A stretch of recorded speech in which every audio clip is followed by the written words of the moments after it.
ignorar os protestos sociais. Mostrou manifestações contra o governo.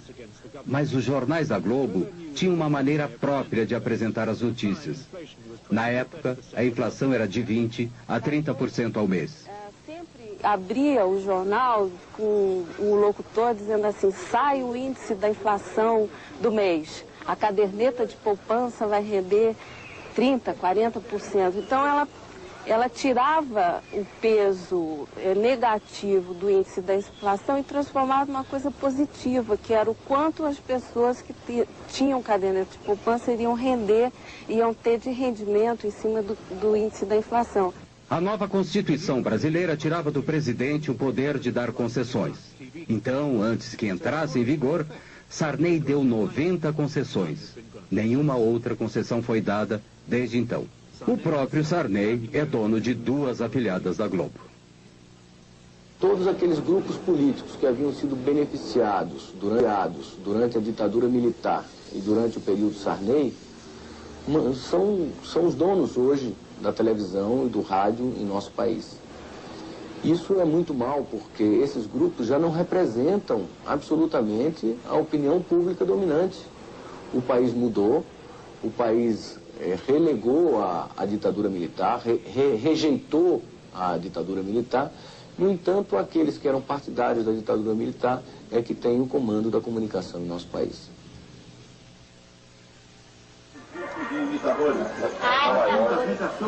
Ela parece mesmo aquela Madonna menina da novela. Depois veio a editora Seth Midler. Liza Minelli também apareceu.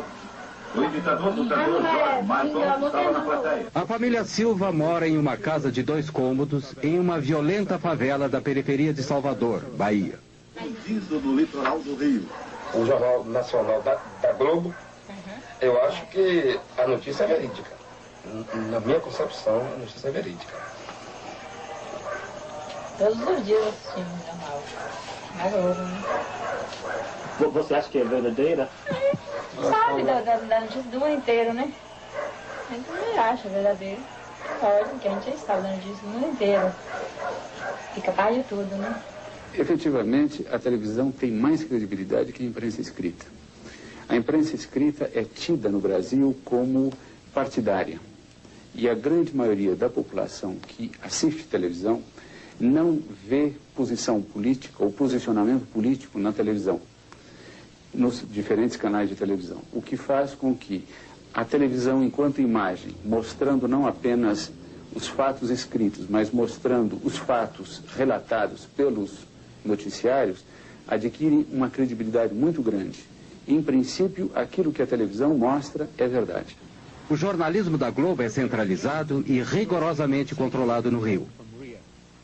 Essa coisa também é muito difícil de detectar, né, de contar, porque os jornalistas na redação, na verdade, eles recebem as ordens prontas, né? Às vezes você está desenvolvendo a matéria num determinado sentido e, de repente, você recebe via o seu superior uma ordem lá, dizendo assim: olha, tira essa parte, muda um pouquinho aqui, vamos tentar mostrar esse outro lado. Quer dizer, o jornalista em si, para nós é muito difícil saber de onde vem isso, mas que ela vem, vem.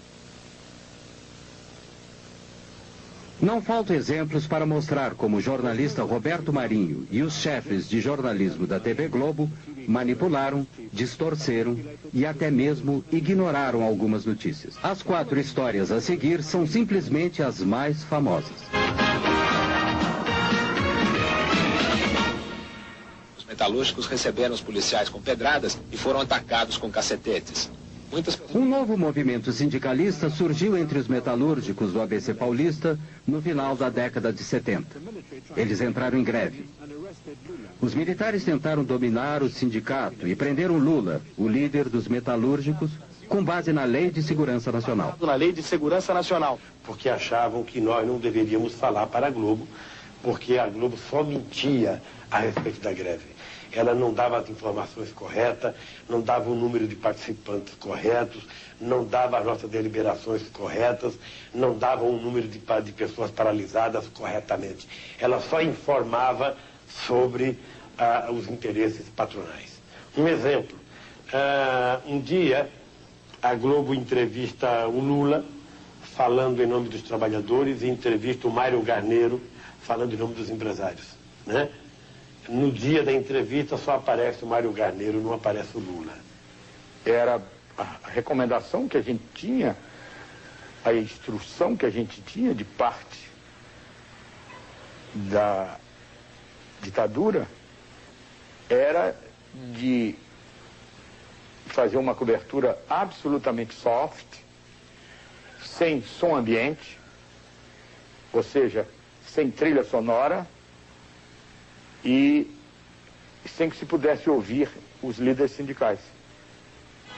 Só se podia ouvir os líderes patronais. O escritório central da Globo permitiu que uma equipe de repórteres fizesse um documentário sobre as greves e os novos sindicatos. Quando terminado, nem se preocuparam em submetê-lo à censura federal. Este foi um ótimo documentário, muito forte, muito claro. Mas ele nunca foi apresentado, nem mesmo para a diretoria da Rede Globo. Na chefia de jornalismo é que foi censurado.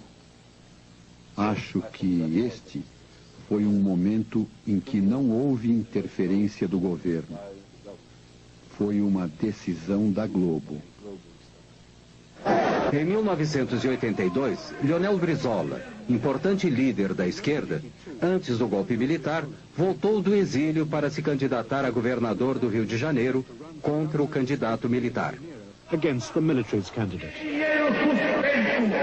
Esses fundos de origem incontestável. A TV Globo, já antes das eleições, ela estava lendo de uma maneira distorcida os resultados das pesquisas do Ibope. O anúncio do resultado oficial das eleições veio lentamente e foi constantemente adiado. O jornal e estações de rádio e TV de Roberto Marinho haviam previsto que Brizola iria perder. Poucos no Rio acreditavam nisso e houve hostilidade às equipes da TV Globo nas ruas.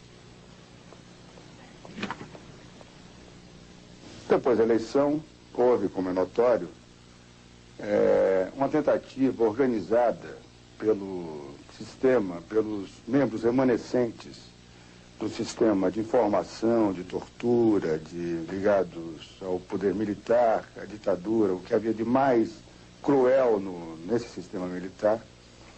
Eles articularam um golpe sobre o voto popular. Os conspiradores haviam alterado os programas oficiais dos computadores que projetavam o resultado da eleição, para preverem a derrota de Brizola. Planejavam roubar as urnas cheias de votos para Brizola para garantir a vitória do candidato militar. Tinham certeza de que a TV Globo condicionaria a população a aceitar o resultado.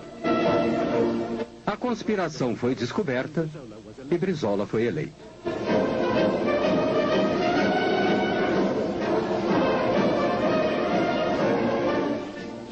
Apenas nós cometemos um erro, porque para efeito de economia, por medida de economia, a Rede Globo apoiou a sua cobertura de números no sistema de computadores de O Globo.